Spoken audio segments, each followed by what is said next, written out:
Other than asking people what they do for a living and what's their age, another socially unacceptable question to ask is what's your screen time? I grew up with internet. In the last 20 years, internet has shaped almost all the major aspects of our lives, from our political views, art we consume, stuff we buy, things we eat, clothes we wear, and the list goes on. Internet is now more chaotic than it has ever been, with so many confident voices, advisors, mentors, endless source of informations, and conflicting opinions. I sometimes wonder, is my personality really mine? Or is it just a combination of everything that I have consumed? We have art in order to not die of the truth. In fact, art has never been new. Entertainment has been an escape and community rest was a thing. So, if everything already existed, why present brain rot and doom scrolling is more dangerous? Is it the extent of how much we consume, or is it just the medium where we take it from? I say it's a little bit of both. And it has all started when Musically had a glow up and became TikTok. And as of now, we have couple of more sources to get the same kind of dopamine from. So we have internal and external mediator of desires. In the external mediator of desires, we have people whose lifestyle are beyond our reach in a way. And in the external mediator of desires, we have friends or family or someone that we know. And the tendency to compare with friends and family is always going to be more than the people we probably would never become. But because of internet, metaphorically, we have everything at the palm of our hands. And a lot of people who just have this one magical device have achieved heights that a lot of people in conventional career routes have not and will probably never do. And in the upcoming few years, a lot of your friends will also do some of this. Like, if my friends watch this video, they'll probably know that I am trying to make something out of this digital media. Although no one watches my video, that's enough. Basically, my point is it has made success accessible to all people. If you have a phone with camera, preferably a mic if you have noise in the background, then you have equal chances of getting the heights or money or success as anyone else, regardless of what background you come from. And hence, in a way, watching people achieving certain heights is more personal than it was before. Like, we know for sure if they have reached something, then we very much can do it too. It's just something that we are not doing. So, the comparison that we used to do it only among our friends is now has broadened. And I'm not saying that it is any kinder or any nicer to the people who are making this content or just behind the screen, considering everyone has an exhibition value and they have to present themselves in a way that can be quote unquote sold.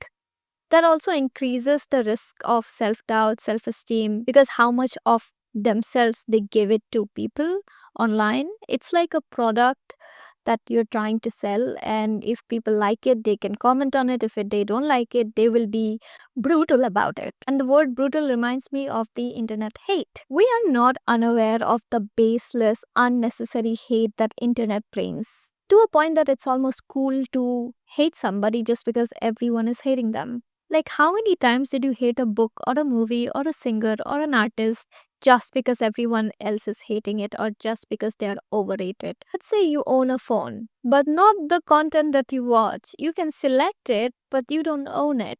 As silly as it sounds while I'm saying it, but the lines of what is for you has become very blurry. A lot of people get mad if their expectations are not being met. It's almost like that we have forgotten that media is not objective reality. I recently came across this video of this one creator where he shared his personal experience with scam of some kind. The comments under the same video basically suggest our normal mentality towards any crime that happens in India, which is basically the criminal will do the crime. Why were you the victim? I know it doesn't make any sense, but that's how it is. It's like we have accepted that bad people exist, which they do, but instead of encouraging people to kind of not commit crime, we encourage other people to stay safe more. Which another video that I have found, which was very chill.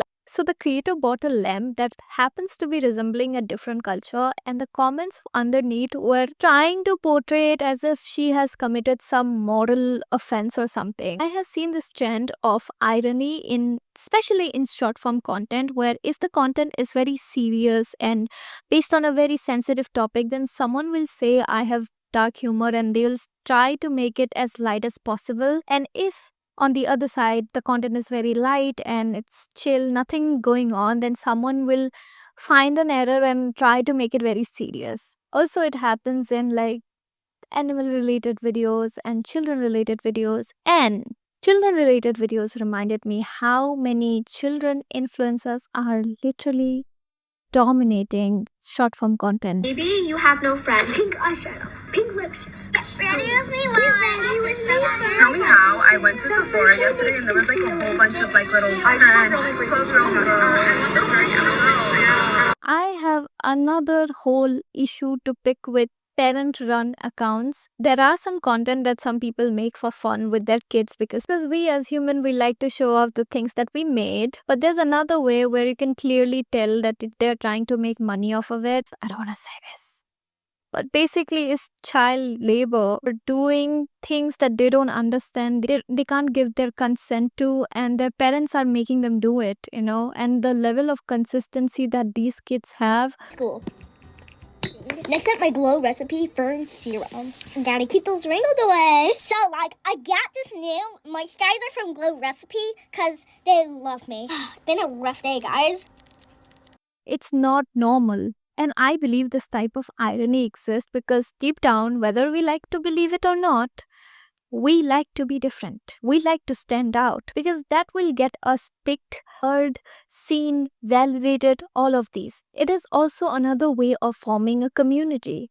There's a very specific purpose why algorithm gives you the option to interact with comments. It's because of engagement. Algorithms or these companies want you to stay on their platforms as much as they can. Why? Because the longer you stay on a platform, the more data they can subtract about you, and data is acting as a form of commodity that they can use later to predict what kind of products that you will be interested. I remember when Instagram used to have this option where they used to put you have all caught up. It's been a while since they have removed it, but yeah, like it's an infinite scroll no matter where you go. The YouTube shorts are also a bigger part. I have heard so many people leaving Instagram and then get addicted to YouTube shorts. When I first open YouTube, YouTube shorts are displayed almost 4 times. I keep scrolling them and they're like displayed 4 times before they actually show me videos, long form videos. Also, LinkedIn has new feature. They are now promoting short form content. And I think with time, every other medium will have short form content and we will be doomed. What I'm saying, either companies will use you for your skills or for your time. Use it wisely. Have you ever seen POV content and even though millions of people have liked it before, you think that particular experience is uniquely yours? Or sometimes, which is even worse, is that something that pops up, you like it so much or you think it's so cool that you make it your own identity. Mimetic desire means that we're adopting another person's desire as our own, usually without even realizing that we're doing it. So social media has given us millions of mimetic models that we now have to contend with. Just like every other video, I would like to end this one also on a positive note. And for that, I will give you some tips and tricks. So the number one is don't use any app. I personally don't see anything that you can benefit from it if you're using an app.